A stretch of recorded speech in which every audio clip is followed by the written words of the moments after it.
नमस्कार दोस्तों, स्वागत है आपका अपना यूट्यूब चैनल टुडे एग्जाम पर। दोस्तों आज है आपका 13 फरवरी 2023 और आज आपका एसएससी जीडी का एग्जाम था। साथ ही साथ आज एसएससी जीडी का अंतिम दिन है, अपने अंतिम पड़ाव पे है। आज 2023 के अंदर ये जो है इनका विदाई समारोह है। तो देख लीजिए सेकेंड शिफ्ट में जो है कौन कौन से प्रश्न पूछे गए थे। सभी 100% ओरिजिनल जो आपका प्रश्न है लेकर उपलब्ध हो गया हूं। तो चलिए देख लीजिए कौन कौन सा प्रश्न पूछा गया था। और कल शाम को मैंने आपको बताया था, अगर आपने शाम वाला वीडियो प्रैक्टिस सेट वाला देखा होगा, तो 2018 का एशियन गेम्स मैंने पहला गेम में कितना पदक जीता, 2018 में कहाँ हुआ, दिल्ली में कितना पदक जीता, है ना। तो इस तरह से जो है क्वेश्चन आ गया है। तो चलिए देख लेते हैं। एक प्रश्न पूछा गया 2018 का एशियाई खेल कहाँ हुआ था, कल वाला वीडियो में बताए थे। तो ये आपका इंडोनेशिया और जाकार्ता और पालेम्बंग, पालेम्बंग इस प्रकार का नाम है, इन दोनों शहर में कराया गया था इंडोनेशिया के अंदर। ठीक है। इसके अलावा इस खेल की शुरुआत जो हुई थी 1951 नई दिल्ली के अंदर हुई थी। ठीक है। सेकेंड टाइम 1982 में फिर से दिल्ली में हुआ आपका एशियन गेम्स। ठीक है। तो दिल्ली में 2 बार हुआ है एशियन गेम्स, ये भी आपको ध्यान रखना है। शुरुआत भी यहीं से होता है। पिछला वाला 2018 में हुआ था। जो 22 वाला होना था वो चीन में होना था, लेकिन इसमें डिले हो रही है। इसके अलावा राष्ट्रमंडल खेल जो है ये आपका 2010 के अंदर इंडिया में एक ही बार कराया गया था। ठीक है। एशियाई खेल की शुरुआत 1951 और राष्ट्रमंडल खेल की शुरुआत 1930 ईस्वी से हुई है। तो दोनों बात ध्यान रखेंगे, 1951 नई दिल्ली से और राष्ट्रमंडल खेल हैमिल्टन कनाडा से। ठीक है। चलते हैं आगे। अगला प्रश्न पूछा गया कि चतुर्थ पंचवर्षीय योजना का अवधि क्या था। ये प्रश्न आपको आगे मिल जाएगा पूरा एक्स्ट्रा फैक्ट के साथ। एक प्रश्न पूछा गया जियाउद्दीन बर्नी की पुस्तक तारीख ए फिरोज शाही कब प्रकाशित हुई थी। देखिए ये 1357 में दिल्ली सल्तनत के काल में जो है सल्तनत काल में जो है ये पुस्तक को प्रकाशित किया गया था। तो अगर आप इतना जानते होते कि भाई ये दिल्ली सल्तनत काल से जुड़े हुए राइटर हैं तो आपका काम हो सकता था, क्योंकि दिल्ली सल्तनत जो है 1206 से 1526 तक चला था। ठीक है। और जियाउद्दीन बर्नी जो है इसी बीच में 1357 में अपनी पुस्तक को प्रकाशित करवाते हैं, जिसका नाम होता है ना, तारीख ए फिरोज शाही। और ये फिरोज शाही जो है उस समय का तुगलक वंश के शासनकाल का जो शासक है उनकी जो है ऊपर में लिखा गया ये किताब है। ठीक है। इसके अलावा पलासी का युद्ध कब हुआ था। देखिए पलासी का युद्ध हुआ था आपका 1757 ईस्वी में रॉबर्ट क्लाइव और अंग्रेजों के बीच। इसके अलावा आपका एक और युद्ध होता है, कौन सा, बक्सर का युद्ध होता है। बक्सर का युद्ध जो होता है अंग्रेज की सेना और आपका जो है बंगाल का सेना, अवध का सेना, है ना, ये सब जो है एक सम्मिलित टुकड़ी होती है। और मुगल जो शासक होते हैं वो, तो इधर से 3 शासक और उधर से अंग्रेज अकेला। तो ये बक्सर का युद्ध हुआ था। पलासी का युद्ध 1757, बक्सर का युद्ध 1764 ईस्वी में।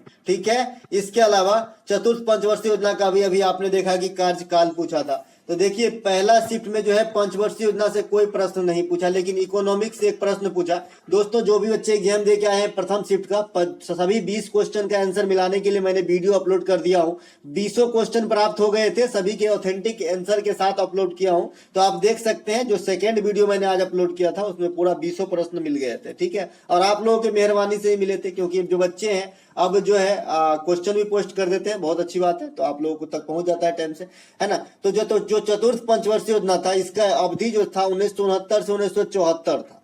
इसी में जो है आपका इसरो की स्थापना हुआ है जी। इसी में आपका बैंकों का राष्ट्रीयकरण हुआ है प्रथम बार। बैंकों का राष्ट्रीयकरण याद है ना, 1969, है ना। कितने बैंक का, 14 बैंक का। कब, 19 जुलाई 1969। कौन करवाए थे, ये जो देख रहे हैं आयरन लेडी इंदिरा गांधी। ठीक है। तो ये सभी बात को ध्यान रखेंगे। इसका जो आपका था ईस्वी 1969 से 74 था। ठीक है। इसके अलावा इसी पंचवर्षीय योजना के समय जो है दुनिया से लोग चांद पे पहुंच गए, यानी नील आर्मस्ट्रांग 1969 में ही चांद पे गया था। ये बात भी आपको ध्यान रखना है। इसके अलावा योजना का उद्देश्य जो था स्थायित्व के साथ विकास था, है ना, एवं आर्थिक आत्मनिर्भरता, जो आज तक भी यही लक्ष्य रहता है हमारा, लेकिन कभी कुछ हो नहीं पाया। ठीक है। आर्थिक निर्भरता और बेरोजगारी दूर करना, ये इस देश का मुद्दा तब तक रहेगा जब तक सूरज चांद रहेगा। आप समझ रहे हैं ना। हाँ चलते हैं आगे। अगला प्रश्न पूछा गया था कि पाइका लोक नृत्य किस राज्य से संबंधित है। देखिए कल मैंने बताया था कि अभी झारखंड खेल रहा है एग्जामिनर, झारखंड खेल रहा है एग्जामिनर। ठीक है।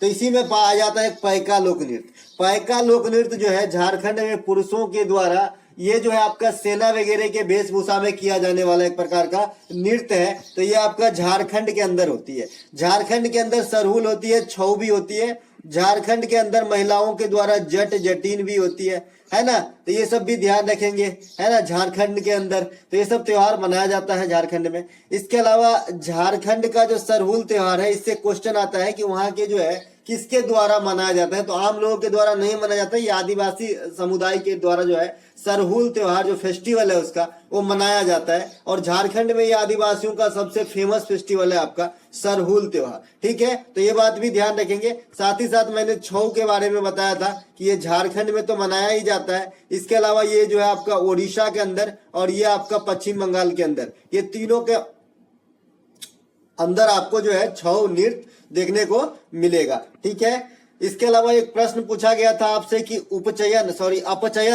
अपचयन अभिक्रिया में किसकी निष्कासन होती है। ऑप्शन में जो दिए गए थे बच्चे बता रहे हैं, CO2 दिया गया था, O2 दिया गया था, H2 दिया गया था। इस प्रकार के ऑप्शन दिए गए थे। आपको अगर विश्वास नहीं हो तो आप टेलीग्राम चैनल पे विजिट कर लिए, जो बच्चे क्वेश्चन भेजे हैं आप हूबहू जो है मुखबिर हो सकते हैं, ठीक है।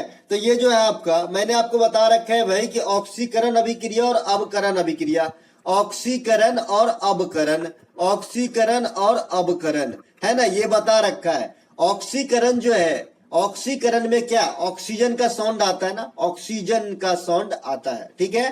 तो इसका जस्ट उल्टा जो होता है ना, यानी अपचयन, अपचयन में ऑक्सीजन का निष्कासन होता है ना। अपचयन में क्या होता है, ऑक्सीजन का निष्कासन होता है। और एक उपचयन होगा, उसमें क्या होगा, ऑक्सीजन का एडिशन होगा। एक में निष्कासन होता है, एक में एडिशन होता है, ठीक है। जिस प्रकार से आप कहते हैं कि भाई ऑक्सीकरण किसे कहते हैं, तो इलेक्ट्रॉन त्यागने की प्रवृत्ति ऑक्सीकरण कहलाता है, ठीक है। इलेक्ट्रॉन त्यागने की प्रवृत्ति जो है ऑक्सीकरण कहलाता है। और इलेक्ट्रॉन ग्रहण करने की जो प्रवृत्ति है उसे अवकरण कहते हैं, ठीक है। तो जो ऑक्सीकरण है उसमें इलेक्ट्रॉन त्यागता, ऑक्सीजन को क्या करता है, इलेक्ट्रॉन त्यागता है, तो उसमें ऑक्सीजन का एडिशन होगा। ऑक्सीकरण में क्या होता है, ऑक्सीजन का एडिशन होता है और हाइड्रोजन का निष्कासन होता है। लेकिन जो आपका ऑक्सीकरण एक रिडक्शन है ना, ऑक्सीडेशन रिडक्शन बताए हैं भाई। रिडक्शन जो होता है उसमें आपका ऑक्सीजन का जुड़ना होता है और हाइड्रोजन का जुड़ना और ऑक्सीजन का निकलना। और ऑक्सीकरण में ऑक्सीजन का जुड़ना, हाइड्रोजन का निकलना। और जो रिडक्शन है उसमें क्या होता है, ऑक्सीजन निकल जाता है और आपका हाइड्रोजन जुड़ जाता है। मतलब एक बता रहे हैं, जो एक होगा उसके जस्ट अपोजिट विपरीत वाले में हो जाएगा। ऐसे में आप कंफ्यूज हो जाइएगा, ठीक है। तो अपचयन जो पूछा गया था इसमें आपका क्या होता है, अभिक्रिया देख लेते हैं तो समझ जाएंगे। जो मैं बताना चाह रहा हूं आप यहीं पे समझ जाएंगे, ठीक है। मैंने यहाँ पे आधा मिनट टाइम आपका जरूर खराब किया है, लेकिन इसका जो है पूरा फायदा दूंगा, समझा देता हूँ, ठीक है। देखिए आपका जो है ये क्या है, कॉपर ऑक्साइड है, ये कार्बन के साथ प्रतिक्रिया हो रही है। इसमें कॉपर अलग हो गया और जो है कार्बन मोनोऑक्साइड ऑक्सीजन अलग हो गए। तो इस प्रतिक्रिया को क्या कहेंगे, ऑक्सीजन का क्या हो गया, निष्कासन हो गया है ना। तो इसे अपचयन कहेंगे, ठीक है। इसे अपचयन कहेंगे कि ऑक्सीजन का जो है अलग हो गया है ना। ऑक्सीजन का क्या हो गया, निष्कासन हो गया, इस CU से निकल गया ना भाई, तो इसे जो है आप अपचयन कहेंगे, ठीक है। इसी प्रकार से आप नीचे वाले उदाहरण को भी देख सकते हैं। इसके अलावा एक प्रश्न पूछा गया था, ABDM योजना का फुल फॉर्म क्या होता है। ABDM जो है ये आयुष्मान भारत से जुड़ा हुआ एक योजना है ना। तो इसका नाम होता है Ayushman Bharat digital mission. Ayushman Bharat digital mission का जो है फुल फॉर्म है ABDM, ठीक है। तो ये भी आपसे पूछा गया था। तो यहाँ पे right answer Ayushman Bharat digital mission. आप लोग मुझे कमेंट करके बताएंगे कि ऑप्शन में ये था कि नहीं था, बताइएगा, ठीक है। आयुष्मान भारत जो है चिकित्सा से संबंधित योजना है भारत में, जैसा कि आप सबको जानते हैं। और एक इंद्रधनुष जो है ना, मिशन इंद्रधनुष, ये भी आपका चिकित्सा से ही संबंधित है, लेकिन ये टीकाकरण से संबंधित है, ठीक है। आपके एग्जाम में क्वेश्चन आ जाता है मिशन इंद्रधनुष किससे संबंधित है, तो टीकाकरण से। इसके अलावा DY चंद्रचूड़ साहब जो है किस क्रमांक के चीफ जस्टिस ऑफ इंडिया है। अब बताइए इससे क्या लो क्वेश्चन पूछा जाएगा। यहाँ पे मैंने 12 क्वेश्चन बताया, 12 में से सिर्फ एक जो आपका अपचयन अभिक्रिया या उपचयन अभिक्रिया है, ये अगर एक थोड़ा सा जो एवरेज बच्चा है उसके लिए थोड़ा सा जटिल है। बाद बाकी 11 क्वेश्चन तो इजी है ना मेरे भाई, है ना। तो 20 में से अगर आप 15 इधर निकालते हैं तो मैथ रीजनिंग तो निकाल ही ले जाएंगे। तो नौकरी कौन रोक रहा है जी आपका, है ना। तो इसी प्रकार से हो जाएंगे, है ना। जरूरी थोड़ी है कि 100% सब कुछ बनाना है ना। तो DY चंद्रचूड़ साहब जो है ये आपके 50वें क्रमांक के जो है CGI है इंडिया का अभी वर्तमान में। 49वें इससे पहले पूछा गया था भाई, तो UU ललित, यूयू ललित जो है ये 49वां थे। इसके पहले पहला अगर पूछा जाए तो जस्टिस हीरालाल जे कानिया जो है आपका पहला चीफ जस्टिस ऑफ इंडिया हुआ था। चीफ जस्टिस ऑफ इंडिया जो है अन्य जो न्यायाधीश होते हैं उनको शपथ दिलाता है और भारत के राष्ट्रपति को जो है यही शपथ दिलाते हैं, तो ये बात भी आपको ध्यान रखना है। इसके अलावा जो राष्ट्रपति और उपराष्ट्रपति दोनों की पद खाली हो तो उस काल में चीफ जस्टिस ऑफ इंडिया ही जो है एज ए प्रेसिडेंट का काम संभालते हैं। इसके अलावा जो आपका सर्वोच्च न्यायालय है ये आर्टिकल 124 के थ्रू गठन हुआ है आपका 1950 में, ठीक है, तो ये बात भी आपको ध्यान रखना है। अभी सर्वोच्च न्यायालय के अंदर है ना 30+1 30+1 नहीं होता है, अभी जो आपका क्या बता रहे थे, हाँ 33+1 होगा है ना, अभी जो आपका सर्वोच्च न्यायालय के अंदर जो जजों का पैनल है 33+1 है, ठीक है। तो दोस्तों ये थे आज के सेकेंड शिफ्ट में आए सभी प्रश्नों का एनालिसिस।